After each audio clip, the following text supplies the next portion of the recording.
This flower was worth 17 years of a working man's wages. It was worth that because it was sick. A virus painted those flames, and nobody would find it for nearly 300 years. And that is the least strange thing in this story.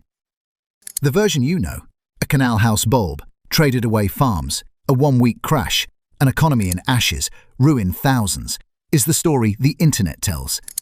I count 5 claims in it. The record confirms 2. The 3 that fail are the more interesting ones. What is left involves a tavern, a plague, and a courtroom that refused to open. Almanac, Entry 1. Why flowers? The Dutch Republic, the 1630s. By the best estimates, the richest place on earth per head. The world's first stock exchange, and bakers, weavers, and surgeons with a little cash and nowhere fun to put it. Then, the tulip arrives from the Ottoman Empire. One year it is plain red. The next spring, the same bulb throws white flames across every petal. No grower could cause it or stop it. Nobody in this story knew what was causing it. It was a plant virus, identified nearly 3 centuries later. A lottery that paid out in flowers. And the prize was a disease. The star was Semper Augustus, crimson streaks on white. A chronicler in 1624 counted a dozen bulbs in existence. The prices attached to it are almost all hearsay. 5,500 guilders, 10,000 guilders. Nobody has ever produced a document for either. The 5,500 traces to a Scottish journalist you will meet at the end. He cited nobody.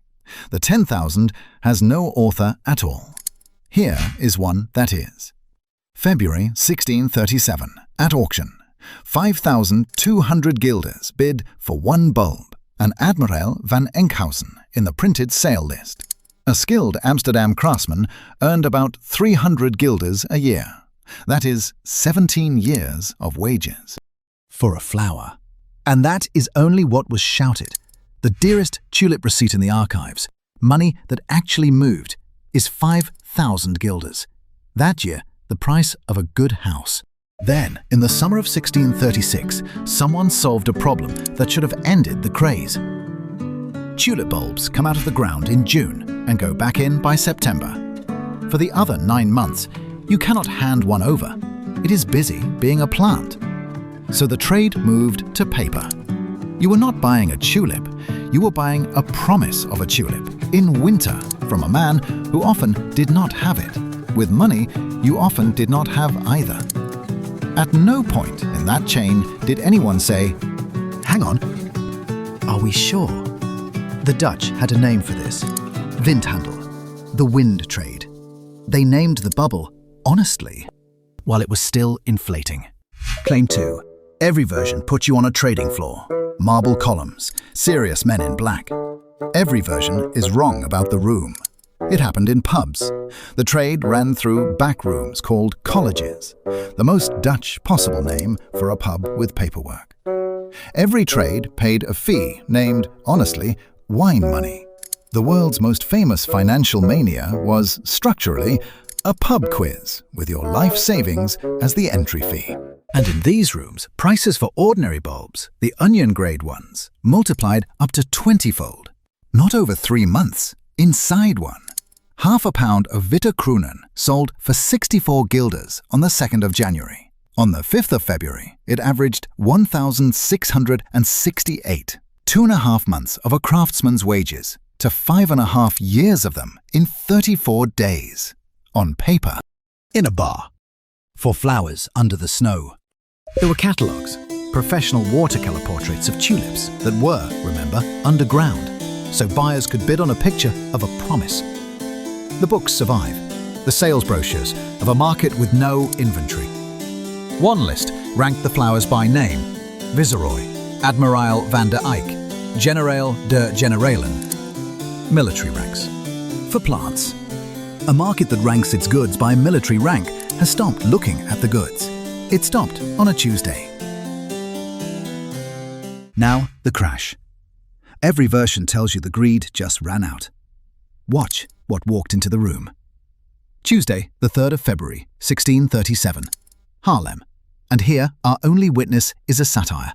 In a tavern college, a pound of bulbs is offered at 1,250 guilders, then 1,100, then 1,000. Nobody bids. Silence, for the first time in 3 months. Here is the detail the dramatic version skip. Haarlem had just been through a plague. In 4 months, it buried more than 5,700 people, 1 in 8 of the city. Mike Dash argues that is part of why they gambled so hard. Anne Goldgar, who did the archive work, says no. The worst was over by autumn, and the wildest prices came in January. I'm giving you both. The record does not settle it. Dash has the better story. Goldgar has the better evidence. And then the prices stop. Not fall, stop.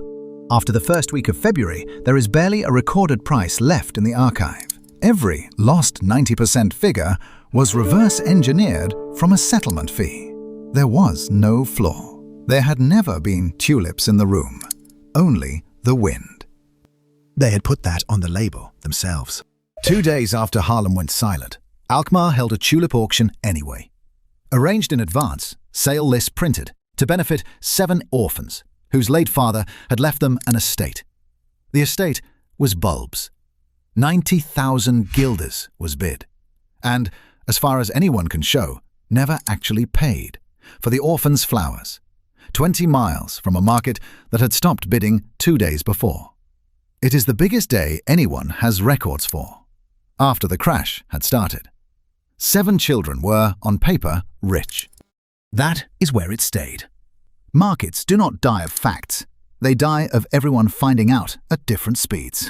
Claims 4 and 5, and this is where every version of this story lies to you in the same direction. Thousands bankrupted, weavers in the canals, an economy in ashes. Here is what is actually in the archives. Historians have been through the Dutch records, court files, notary rolls, and struggled to find even a handful of people genuinely bankrupted by tulips. The Republic's economy sailed on fine because almost nobody ever paid. In April 1637, the States of Holland looked at a mountain of tavern paperwork for imaginary flowers and suspended the lot. The High Court refused to rule and handed the mess back to the towns. By June, city courts were refusing even to hear tulip cases. The florists proposed letting buyers walk for 10%. A year later, Haarlem settled at 3.5%.